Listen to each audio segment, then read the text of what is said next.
केंद्रीय रेल्वे मंत्री व्ही सोमण्णा यांनी बेळगावमध्ये दिलेल्या विधानात म्हटलं आहे की पंतप्रधान नरेंद्र मोदी 7 रेल्वे गाड्यांचे उद्घाटन करणार आहेत. संध्याकाळी 4 वाजता कोल्हापूर पुणे रेल्वे उद्घाटन ते करणार आहेत असे त्यांनी सांगितले.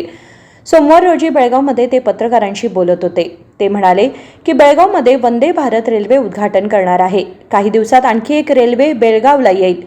बेंगळूर बेळगाव वंदे भारत रेल्वेच्या संदर्भात चर्चा केली आहे असेही ते म्हणाले. ರೈಲ್ವೆ ಮಂತ್ರಿಯಾಗಿ ನಮ್ಮೆಲ್ಲರ ನೆಚ್ಚಿನ ನಾಯಕರು ರಾಷ್ಟ್ರದ ಪ್ರಧಾನಿಗಳಾದ ನರೇಂದ್ರ ಮೋದಿಯವರು ನಿನ್ನೆ 6 ರೈಲುಗಳನ್ನು ಲೋಕಾರ್ಪಣೆ ಮಾಡಿದ್ದಾರೆ. ಇವತ್ತು 7 ರೈಲುಗಳನ್ನು ಲೋಕಾರ್ಪಣೆ ಮಾಡ್ತಾಯಿದ್ದಾರೆ. ಈ ಸಂದರ್ಭದಲ್ಲಿ ನನಗೆ ಕೊಲ್ಲಾಪುರದ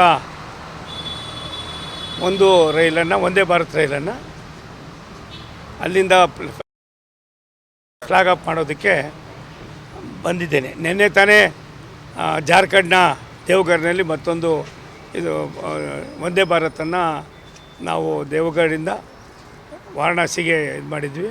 ಅದೇ ರೀತಿ ಇವತ್ತು ಇವತ್ತು ಸಂಜೆ 4 ಗಂಟೆಗೆ ಕೊಲ್ಲಾಪುರದಿಂದ ಪೂನಾಗೆ ಒಂದು ರೈಲನ್ನು ಬಿಡ್ತಾಯಿದ್ದೀವಿ. ಸಾಯಂಕಾಲ 8 ಗಂಟೆಗೆ ಪೂನಾಯಿಂದ ಬರ್ತಕ್ಕಂಥ ಇನ್ನೊಂದು ಬೆಳಗಾವಿನಲ್ಲಿ ಬರ್ತಕ್ಕಂಥ ರೈಲನ್ನು ರಿಸೀವ್ ಮಾಡ್ಕೊಳ್ತಾಯಿದ್ದೀವಿ. ಧಾರವಾಡ ಬೆಳಗಾಂ ಎಕ್ಸ್ಟೆಂಡ್ ಆಗಲಿ ಕೊಟ್ಟಿಲ್ಲ. ನಿಮಗೆ ರೈಲ್ವೆ ಇಲಾಖೆ ಅಧಿಕಾರಿಗಳು ಒಂದು ರಿಪೋರ್ಟ್ ಕೊಟ್ಟಿದ್ರು, ಅದು ಫಿಸಿಬಲ್ ಇಲ್ಲ ಅಂತ. ಬಟ್ ಪುಣೆ ಬೆಳಗಾಂ ಸ್ಯಾಂಕ್ಷನ್ ಆಗಿದೆ ಟ್ರೈನ್ ಹುಬ್ಳಿಗೆ ಅಲೋಕೇಟ್ ಆಯಿತು.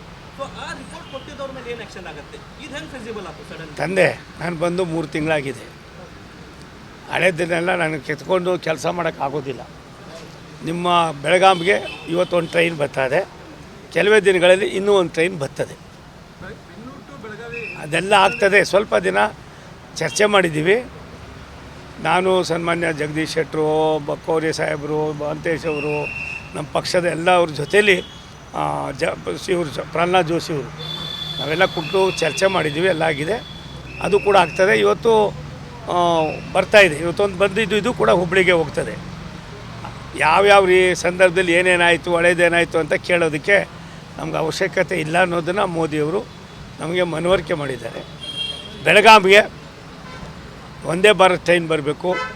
ಮತ್ತು ಏನು ಈಗಾಗಲೇ ಸುಭಾಷ್ ನಮ್ಮ ಅಂಗಡಿಯವರಿದ್ದರು, ಸುರೇಶ್ ಅಂಗಡಿಯವರು, ಅವರು ಏನು ನಮ್ಮ ಉಡುಪಿಯಿಂದ ಹುಬ್ಳಿಯಿಂದ ಇದಕ್ಕೆ ಕಿತ್ತೂರು ಮೇಲೆ ಒಂದು ಇದನ್ನು ಮಾಡಿದ್ದು ಸರ್ವೆ ಕಾರ್ಯ ಸಾಕಷ್ಟು ಜಿಲ್ಲಾಧಿಕಾರಿಗಳ ಜೊತೆಯಲ್ಲಿ ನಾನು ಸಂಪರ್ಕ ಮಾಡಿದ್ದೀವಿ. ಎಲ್ಲ ಆಗಿದೆ. ಅದನ್ನು ಕೂಡ ನಾವು ಹೇಗಾದರೂ ಮಾಡಿ ಈ ಅವಧಿಯಲ್ಲಿ ಅದು ಡೈರೆಕ್ಟ್ ಟ್ರೈನ್ ಮಾಡ್ತಕ್ಕಂಥದ್ದಕ್ಕೂ ಕೂಡ ನಾವು ವ್ಯವಸ್ಥೆಯನ್ನು ಮಾಡ್ತೀವಿ.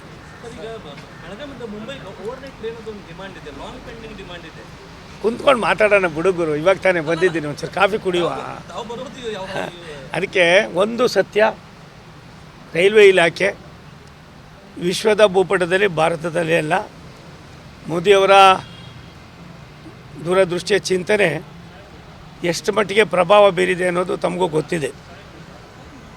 ಒಂದು ಹಿಂದೆ ಇದ್ದಂಥದ್ದನ್ನು ಹೋಲಿಕೆ ಮಾಡಿದ್ರೆ ಅದರ 100 ಪಟ್ಟು ಜಾಸ್ತಿ ಕೆಲಸ ಆಗಿದ್ರು ಕೂಡ ಇನ್ನೂ ಆಗಬೇಕು ಅನ್ನೋದು ನಮ್ಮ ಪ್ರಧಾನಿಗಳ ಮತ್ತು ನಮ್ಮ ಮಂತ್ರಿಗಳಾದ ಅಶ್ವಿನಿ ವೈಷ್ಣವ್ ಅವರ ಮತ್ತು ರಾಷ್ಟ್ರಕ್ಕೆ ಅದು ಒಂದು ದೊಡ್ಡ ಸಂದೇಶ ಅನ್ನೋದು ಕೂಡ ಅರ್ಥ ಮಾಡ್ಕೊಂಡಿದ್ದೀವಿ.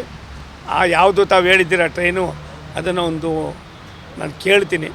ನಾನು ಇವರು ನಮ್ಮ ಪಕ್ಷದಿಂದ ಮತ್ತೊಬ್ಬರಿಂದ ಒಂದು ಕಾಗದ ತರಿಸ್ಕೊಂಡು ಅದಕ್ಕೆ ಯಾವ ರೀತಿ ಮಾಡಬೇಕು, ಫಿಸಿಬಿಲಿಟೀಸ್ ಏನು, ಸರ್ವೆ ಏನು, ಇವೆಲ್ಲಕ್ಕಿಂತ ಮಿಗಿಲಾಗಿ ಸಾಮಾನ್ಯರಿಗೆ ಅನುಕೂಲ ಆಗಬೇಕು, ಜನಸಾಮಾನ್ಯರಿಗೆ ಅನುಕೂಲ ಆಗಬೇಕು.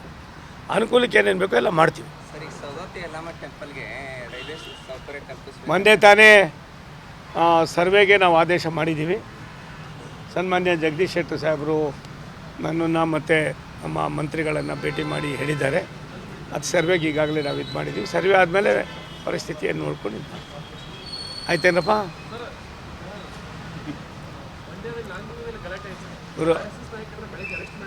ಏನಪ್ಪ? ನೋಡಿ, ಒಂದು 54-55 ಜನನ ಒಟ್ಟು ಅರೆಸ್ಟ್ ಮಾಡಿದ್ದಾರೆ. ದುರುದ್ದೇಶಪೂರಿತವಾಗಿ ನಡೆದಂಥ ಒಂದು ಹಿಂಸಾಕೃತ್ಯ ಅದು. ಆದ್ದರಿಂದ 23ರಲ್ಲೂ ಕೂಡ ಅದೇ ರೀತಿ ಆಗಿತ್ತು ಅನ್ನೋದು ಇವಾಗ ಅವರೇ ಹೇಳ್ತಾ ಇದ್ದಾರೆ. ಈ ರೀತಿ ಮಾಡೋದ್ರಿಂದ ಆಗ್ತಕ್ಕಂಥ ಪರಿಣಾಮ ಏನು ಅನ್ನೋದನ್ನು ಅರ್ಥ ಮಾಡ್ಕೋಬೇಕು. ಯಾರನ್ನ ಅರೆಸ್ಟ್ ಮಾಡಿದ್ದಾರೆ, ಮತ್ತೊಂದು ಮಾಡಿದ್ದಾರೆ, ನನ್ನ ಹತ್ರ ಮಾಹಿತಿ ಇಲ್ಲ. ತಿಳ್ಕೊಂಡು ಆಮೇಲೆ ಮಾತಾಡ್ತೀನಿ. Thank you. सुरेश अंगडी यांच्या कार्यकाळात बेळगाव हुबळी थेट रेल्वेच्या बाबतीत चर्चा करण्यात आली होती. थेट रेल्वे सुरू करण्यासाठी सर्व व्यवस्थापन करू असे ते म्हणाले.